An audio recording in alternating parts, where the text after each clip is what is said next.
Pregnancy के दौरान जो नहीं कर रहे होते हैं, जिसकी वजह से ये सारी डिप्रेशन या फिर उनकी इतनी बुरी हालत हो जाती है ख़वातीन की आफ्टर बर्थ के, खुदा न खास्ता उन्हें फिर आपको पता है कि खून की बोतलें भी लग रही होती हैं, इतना वो ज़्यादा उनका लॉस हो जाता है कि क्या ऐसी कॉमन प्रैक्टिसेस हैं या कॉमन कॉजेज़ हैं जिसकी वजह से यहाँ तक पहुँच जाती हैं ख़वातीन? देखिए, हमारा ना सेडेंटरी लाइफस्टाइल, हेल्दी लाइफस्टाइल नहीं है हमारा। बहुत सारी ख़वातीन हमारे पास ओपीडी में आती हैं और कहती हैं कि हमें रेस्ट लिख दें। अच्छा। हालांकि रेस्ट बहुत ज़रूरी नहीं है प्रेगनेंसी में। ठीक है। हम उनको ये समझाते हैं कि देखिए, रेस्ट बहुत ज़्यादा ज़रूरी है, जितना आप काम कर सकती हैं इजीली उतना हाँ, करें, उतना बेहतर बिल्कुल। आपके रेस्ट और लिए। सेडेंटरी लाइफस्टाइल जाने से वेट गेन ज़्यादा होगा। हाँ। वेट गेन ज़्यादा होगा, डायबिटीज़, हाइपरटेंशन, इस तरह की प्रॉब्लम होगी, ओबेसिटी हो जाएगी। ओबेसिटी की अपनी कॉम्प्लिकेशंस हैं प्रेगनेंसी में। और अगर वो देखिए, आप हमारे अब फास्ट फूड बहुत कॉमन हो गया है। हेल्दी फूड की बजाय हम लोग वेजिटेबल और मीट और इन चीज़ों की बजाय फास्ट फूड ज़्यादा इस्तेमाल करते हैं। हम ऐसी डाइट लेते हैं जिसमें मतलब गुड फैट नहीं है, अच्छा फैट नहीं है। हम नट्स का इस्तेमाल कम करते हैं, हम ऑलिव ऑयल का इस्तेमाल कम करते हैं, हम आलमंड्स नहीं यूज़ करते। मतलब हम कहते हैं कि पिज़्ज़ा हो जाए, बर्गर हो जाए, फास्ट फूड जो भी किसी भी फॉर्म में हो जाए, ख़वातीन और बच्चे ये आजकल ज़्यादा खाना पसंद करते हैं, जिसकी वजह से एनीमिया बहुत ज़्यादा हो जाता है। अच्छा। एनीमिया ज़्यादा होगा, आपकी खून की कमी होगी, आयरन सेल्स कम होंगे, आपको लिथार्जिक होगी, आपको डिजीनेस फील होगा, आप एंजाइटी का शिकार रहेंगे। तो एंजाइटी होगी तो फिर डिप्रेशन ज़्यादा है। एंजाइटी और डिप्रेशन फिर साथ साथ चलती रहती हैं। तो ये सब चीज़ें, जो सब प्रॉब्लम्स आती हैं ना, हमारे सेडेंटरी लाइफस्टाइल की वजह से आती हैं। हमारा हेल्दी लाइफस्टाइल ख़त्म हो जा रहा है। हम लोग वॉक नहीं करते, एक्सरसाइज नहीं करते। तो ये चीज़ें बहुत मैटर करती हैं आप हेल्दी लाइफस्टाइल के लिए। अच्छा, अगर ख़वातीन जिनका सी सेक्शन या सर्जरी होती है, तो उसके बाद उन्हें कौन कौन सी कॉम्प्लिकेशंस हो सकती हैं, किन मसाइल का सामना करना पड़ सकता है? लेकिन पोस्टमार्टम पीरियड में जो ख़वातीन सी सेक्शन से आती हैं, उनसे सबसे पहले तो हम कहते हैं कि आप पेन मैनेजमेंट, पेन को, अपनी पेन को मैनेज करें। अच्छा। ऐसी मेडिसिन जो आपको डॉक्टर ने प्रिस्क्राइब की हुई है, पेन किलर फॉर्म में, एनाल्जेसिया है, जो भी है, पेन मैनेजमेंट होगी, पेन मैनेज होगी तो आप नॉर्मल लाइफ गुजार सकेंगी। दूसरा, वूंड केयर, अपनी पर्सनल हाइजीन का ख्याल रखें। अच्छा। अगर आपका वूंड है, सिजेरियन स्कार है, वूंड है, उसकी मतलब हाइजीन का बहुत ज़्यादा ख्याल रखें। उसके लिए आप अच्छी डाइट भी लें, अपने आप को नहाना धोना भी करें, बात लें। हमारे एक मिथ सा बन गया, कॉन्सेप्ट है कि सिजेरियन के बाद नहाना नहीं, पानी लग जाएगा, वूंड खराब हो जाएगा, जख्म खराब हो जाएगा, कुछ उसमें पस आ जाएगी। ये एक मिथ सा बन गया, ऐसा कुछ भी नहीं है। हम उनको ये समझाते हैं कि आप दूसरे दिन जाके बात ले सकती हैं, नहा सकती हैं, अपने आप को वॉश कर सकती हैं, अपनी पर्सनल हाइजीन इंप्रूव करेंगी तो फिर आपका मतलब कोई प्रॉब्लम नहीं आएगी, बल्कि आपका वूंड ठीक रहेगा। और पोस्टमार्टम पीरियड में देखिए, बावल और यूरिनरी हैबिट्स जो हैं, इस मतलब इनमें प्रॉब्लम आ रहा है, इन्फेक्शन हो रहा है, पानी का इंटेक कम हो रहा है। देखिए, ख़वातीन कहती हैं पानी पीने से पेट निकल आएगा। ये पोस्टमार्टम पीरियड में बहुत कॉमन क्वेश्चन होता है। ये हमारे पास आती है ख़वातीन, कहती हैं हम पानी पियेंगे तो हम मोटी हो जाएंगी। घर वाले कहते हैं पानी पियेंगे ना तो इसका पेट निकल आएगा, ये ठीक नहीं रहेगी, इसकी बॉडी की शेप नहीं ठीक रहेगी। तो ये ऐसा नहीं है बिल्कुल भी ना। ये इसमें मतलब फिर उनको मतलब ये मिथ्स हैं सारी। फिर हम काउंसलिंग करते हैं कि ऐसा कुछ भी नहीं है, सिर्फ बैठ के खाने से, सेडेंटरी लाइफस्टाइल से पेट निकलता है, या एक्सरसाइज ना करने से पेट निकलता है। अदरवाइज कोई डाइट ऐसी नहीं है, कुछ ऐसा नहीं है कि जो उसको ज़्यादा खाने या लेने से पेट निकल आए। तो इनको ये समझाना पड़ता है। बाकी देखिए, वही बात आ रहा है कि अगर पेशेंट अनीमिक थी एंटीनेटल पीरियड में, तो पोस्टमार्टम पीरियड में भी एनीमिया रहेगा। अगर वो डायबिटिक थी तो डायबिटीज़ का कंट्रोल पोस्टमार्टम पीरियड में भी 4 to 6 वीक बहुत इंपॉर्टेंट होते हैं पोस्टमार्टम पीरियड के।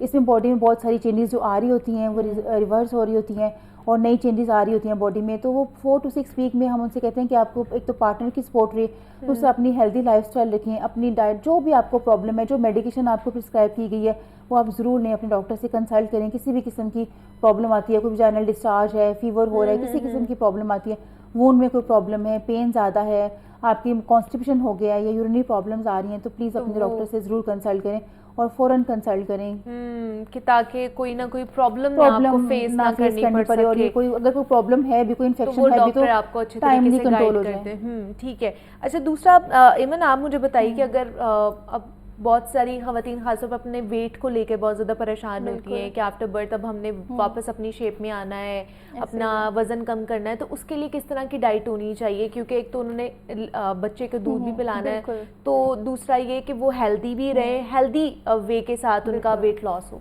ठीक है। अच्छा, इसमें भी मैं यही कहूँगी कि before pregnancy and through out pregnancy बहुत इंपॉर्टेंट रोल है वेट मैनेजमेंट का आफ्टर डिलीवरी। अगर आप प्रेगनेंसी में बहुत ज़्यादा एक्सेसिव वेट गेन कर लेते हैं तो ऑब्वियसली उसको वेट रिड्यूस करने में भी टाइम लगेगा। हमें लैक्टेटिंग मदर्स में मैं यही कहूँगी, हमें हाई कैलोरी डाइट चाहिए लेकिन हाई इन फैट डाइट नहीं चाहिए। Okay. जो यूजुअली हम लोग ले रहे होते हैं, देसी घी, हाँ. मटन का इंटेक, कच्चे कीमे का इंटेक बहुत ज़्यादा होता है, पाकिस्तान में बड़ी कॉमन प्रैक्टिस है। ऑल्दो पंजीरी वगैरह का इंटेक हाँ. है, वो आई वुड सजेस्ट कि अगर आप मॉडरेशन में ले रहे हैं, उसमें शुगर कंटेंट कम है तो वो आप ले सकते हैं। अपने नेचुरल ट्रेडिशंस को भी मेंटेन रखना चाहिए, लेकिन बाद में भी यही है कि एक तो अपने आप को फिजिकली एक्टिव करें और दूसरा यही कि हमें हाई प्रोटीन डाइट की ज़रूरत होती है, हाई फैट डाइट की ज़रूरत नहीं है।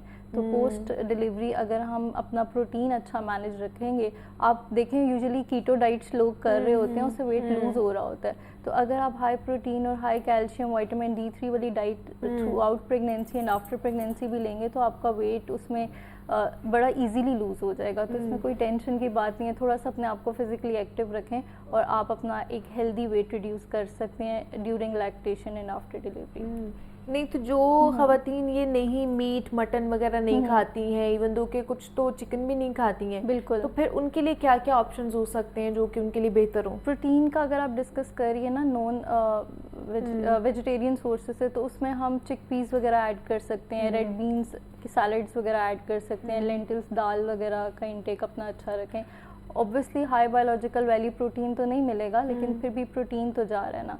उसके अलावा डेयरी प्रोडक्ट्स हो गए, योगर्ट हो गया, प्रोबायोटिक्स भी ऑब्वियसली, योगर्ट हो गया, मिल्क हो गया, लस्सी वगैरह का इंटेक रखें अपना। उसके अलावा फिर समटाइम्स हमें प्रोटीन सब्स्टिट्यूट देना पड़ता है, प्रोटीन सप्लीमेंटेशन करनी पड़ती है इन केस अगर बहुत ज़्यादा पेशेंट मैलनरिश्ड है या बहुत ज़्यादा लेथार्जिक फील कर और मसल इंजरीज है, तो फिर आपको देना पड़ता है, वो भी आपकी जो भी आपको आपका डॉक्टर बताए। बिल्कुल। तो डॉक्टर मेविश, लास्टली मुझे ये बताएं, अब जैसे बहुत सी खवातीन देख रही होंगी, तो अगर वो प्रेग्नेंट हैं, इस वक्त हैं, तो क्या वो रोज़ा रख सकती हैं कि नहीं रख सकती हैं? रोज़ा रख सकती हैं अपनी कंडीशन के मुताबिक, डॉक्टर से पूछ के रोज़ा रख सकती हैं। वो किस ट्राइमेस्टर में है, अर्ली प्रेगनेंसी में है या लेट प्रेगनेंसी में है, कोई प्रेगनेंसी की कॉम्प्लिकेशन तो नहीं है उनके साथ। अगर किसी पे जैसे डायबिटीज़ है, हाइपरटेंशन है, एनीमिया है पहले, तो अगर वो पहले किसी कॉम्प्लिकेशन को फेस कर रही हैं तो बेशक ना रखें रोज़ा, इस्लाम ने इसकी छूट दी है, बाद में इसका अकाउंट पूरा कर लें। अगर वो अपने डॉक्टर से कंसल्ट करें, डॉक्टर परमिशन दे रहा है, उनकी कंडीशन को देख के, तो वो रोज़ा रख भी सकती हैं।